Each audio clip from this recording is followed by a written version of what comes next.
All right, Coach. Obviously, without Artem Zub, no changes other than that. And obviously, with Dylan Hetherington just being called up. Yeah, no, everything will stay the same. Holdy will come back in. What do you need to do here today that you didn't do on Thursday to get that win against Minnesota?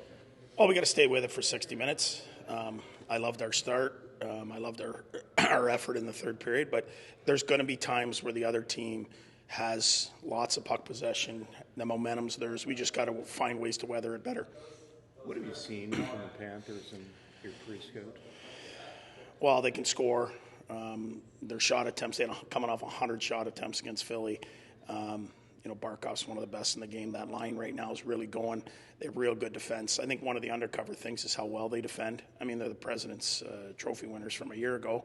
And they're much like the top-end teams. They're deep in all areas. What does a guy like Matt Tkachuk bring to them?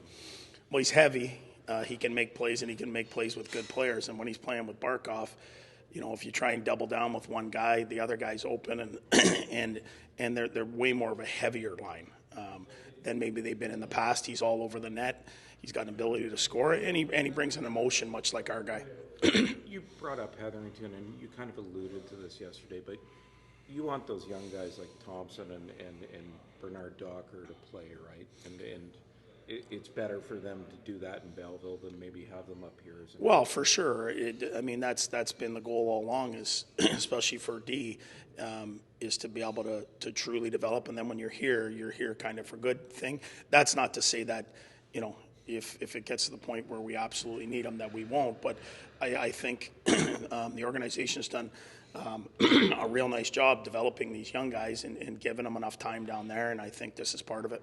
Coach, what are you seeing from Alex DeBrincat over the last couple of games here? Well, he's shooting the puck from everywhere, and sometimes, shots create shots, and you shoot it, and it's tough to recover it, and you know where it's going rather than the other guy. He's had some goalies make some unreal saves on him, or he'd have more in the back of the net than he already has. But you can see why he's a guy that scores. He's constantly shooting the puck. Well, the other thing is, he also is pretty good moving the puck, too. I think of that seam pass against Boston at home. Yeah, he's an undercover passer for sure. He's an elite offensive player in this league. Most of these guys can do everything, whether it's shoot, pass. His strength is shooting, but he certainly has great vision and can make plays as well. But the more impressive, I thought, the last game especially, is how hard he worked in the offensive zone to check pucks back, to forecheck, to get pucks back. And as he does that, he's going to get more and more opportunities. Instead of 3 or 4 good looks a night, maybe he gets 5. And if you give a guy like that 5, they're going to go in.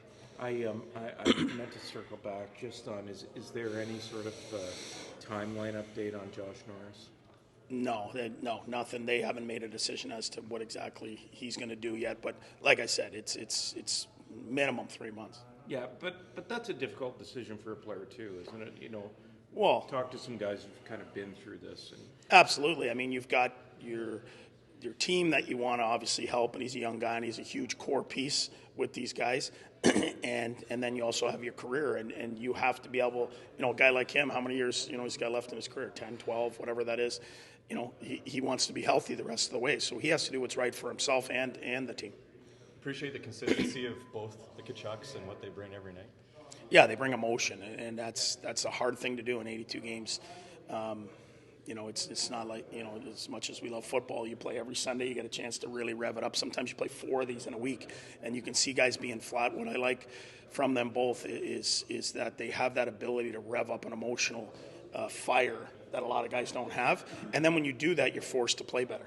And then it motivates your teammates to play harder. 16th meeting between the two brothers. Was there a team or a player that you remember just getting up to play against when you were playing? No, I just remember playing. Well, I remember back in my OHL days playing guys every Friday night. Either you had London or Sarnia, and they had Eric Bolton or Sugden or whatever. They had some tough guys, and it wasn't getting up. It was just knowing how hungry they were. But no, not like today's NHL, where these guys, playing against your brother, obviously, is just something you'd never get to do. Now it's 16 times. I think they prefer probably not to play each other. I think they like being, doing their own thing. But hey, let's hope we're on the top of this one.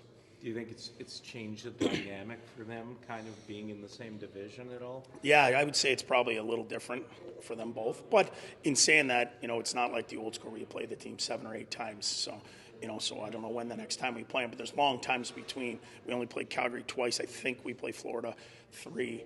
So, it's only one extra game. They are in our division, but it's only one extra game.